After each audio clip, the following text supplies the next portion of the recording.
Good morning to all of you. मैं Vivek Kumar Singh, Chanakya college of education, Bettiah, Bihar से। पिछले लेक्चर में हम लोगों ने विज्ञान के लक्ष्य एवं उद्देश्य के बारे में पढ़ा। आज हम लोग डीएलएड सेकेंड ईयर उसी में है। बेंजामिन ब्लूम का शैक्षिक विज्ञान शिक्षण के लक्ष्य, विज्ञान के लक्ष्य में है बेंजामिन ब्लूम का शैक्षिक उद्देश्य। बेंजामिन ब्लूम का शैक्षिक उद्देश्य क्या है? शिक्षा के उद्देश्य की मूल अवधारणा। शिक्षा के उद्देश्य की मूल अवधारणा अधिगमकर्ता के व्यवहार के अनुकूल परिवर्तन करना है। शिक्षा के उद्देश्य की मूल धारणा अधिगमकर्ता के व्यवहार में अनुकूल परिवर्तन करना है। शैक्षिक उद्देश्य के निर्धारण में 3 बिंदु महत्वपूर्ण हैं। 3 बिंदु क्या क्या है इसमें? अधिगमकर्ता की आवश्यकता व क्षमता, समाज की अपेक्षा क्या है, विषय वस्तु की प्रकृति। बेंजामिन एस ब्लूम व उनके सहयोगियों ने 1956 में शिक्षा के उद्देश्यों का वर्गीकरण किया। बेंजामिन एस ब्लूम और उनके सहयोगियों ने 1956 में शिक्षा के उद्देश्यों का वर्गीकरण किया। उन लोगों के अनुसार जो है अधिगमकर्ता के व्यवहार में परिवर्तन व विकास जो है संज्ञानात्मक, भावात्मक व क्रियात्मक क्षेत्रों में हो सकता है। किन किन क्षेत्रों में हो सकता है? संज्ञानात्मक, भावात्मक व क्रियात्मक क्षेत्रों में हो सकता है।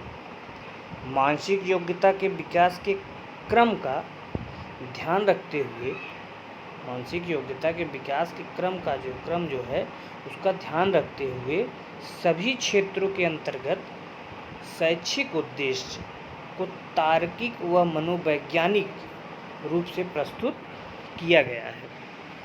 इसको पिछले लेक्चर में हम लोग लास्ट में थोड़ा बताए थे। अब हम लोग जो आज हम लोगों का वो टॉपिक रहेगा उसमें है भारत में प्रचलित उद्देश्य का वर्गीकरण। भारत में कौन से उद्देश्य प्रचलित हैं उनका वर्गीकरण।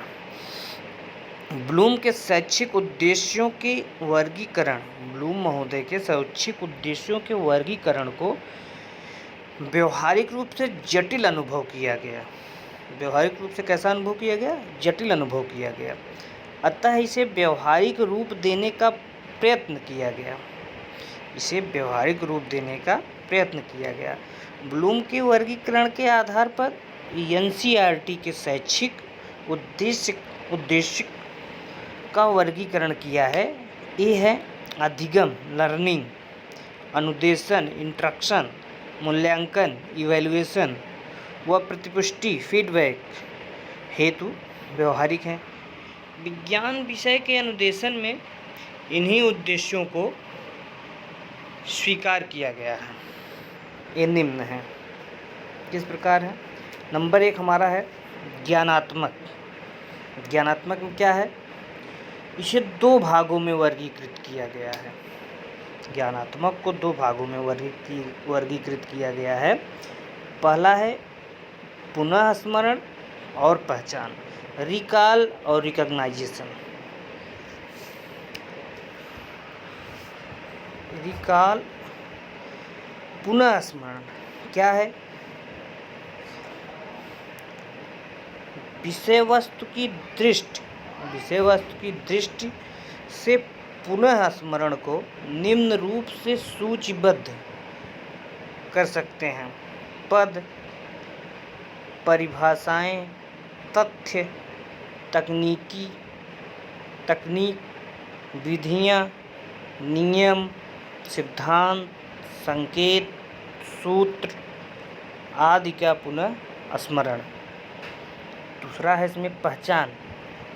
ज्ञानात्मक में पहचान में क्या है? पद, परिभाषा, तथ्य, तकनीकी, विधि, नियम, सिद्धांत आदि को पहचानना। उसके बाद है हमारा दूसरा है अवबोधात्मक उद्देश्य। अवबोधात्मक उद्देश्य में क्या है? अंतर करना, टू डिफरेंटिएट। दूसरा क्या है? समानता मालूम करना, टू फाइंड सिमिलरिटी। तीसरा क्या है? तुलना करना, टू कंपेयर। चौथा क्या है इसमें?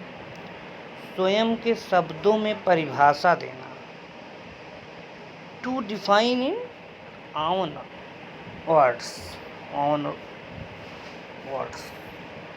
पांचवा है अनुवाद करना, टू ट्रांसलेट। छठा है हमारा उदाहरण प्रस्तुत करना, टू गिव एग्जाम्पल। सातवां है वर्गों में बांटना, टू क्लासीफाई। आठवां है इसमें हमारा सही स्थिति बताना, टू लोकेट करेक्टली। नौवां है हमारा इसमें त्रुटि का पता कर सुधार करना, त्रुटि जो है उसका पता करके सुधार करना, to correct after finding error. 10वां है सही मिलान करना, टू मैच करेक्टली। 11वां है स्पष्ट करना, टू एक्सप्लेन। 12वां इसमें हमारा है विवरण देना, टू डिस्क्राइब। 13वां पॉइंट हमारा कार्य प्रभाव संबंध पता करना, कार्य प्रभाव संबंध पता करना, to find cause and effect relations. 14वां हमारा है अंदाज लगाना, टू इन्फर। 5वां ध्वरण देना। अब अगला पॉइंट हमारा है तीसरा है अनुप्रयोग में क्या क्या है? इसका अर्थ ज्ञान, अवबोध व कौशल को नवीन समस्या के समाधान हेतु उपयोग में लाना है। इसमें हमारा है विश्लेषण करना, टू एनालाइज। दूसरा है संश्लेषण करना, टू सिंथेसिस गणना करना, टू कंप्यूट भविष्यवाणी करना, टू प्रिडिक्ट। 5वां हमारा है परिकल्पना तैयार करना, टू फार्मुलेट हाइपोथेसिस। 6ठा है सुझाव प्रस्तुत करना, टू सजेस्ट। 7वां है सावधानी बरतना, टू टेक प्रिकॉशंस। 8वां हेर फेर करना, टू मैनिपुलेट। 9वां तर्क प्रस्तुत करना, टू रीजन। चौथा पॉइंट इसमें हमारा उसमें क्या है? उपयोजनात्मक कौशल। इसमें हमारा है पहला सही ढंग से नाम अंकित कर चित्र बनाना, सही ढंग से नाम अंकित कर चित्र बनाना। दूसरा है प्रयोग हेतु यंत्र उचित रूप से स्थापित करना, प्रयोग हेतु यंत्र उचित रूप से स्थापित करना, प्रतिरूप बनाना। तीसरा है प्रतिरूप बनाना। चौथा है प्रयोग सही ढंग से संपादित करना, प्रयोग जो है को सही ढंग से संपादित करना। इसमें जैसे कुछ लोगों द्वारा उद्देश्यों में अभिरुचि व अभिवृत्ति को भी शामिल किया जाता है, परंतु इनका मूल्यांकन कठिन है। अभिवृत्ति एवं अभिरुचि शामिल तो किया जाता है, परंतु इनका मूल्यांकन जो है कठिन है। अतः पाठ योजनाओं में इन्हें शामिल करना जो है उपयुक्त नहीं है। Thank you.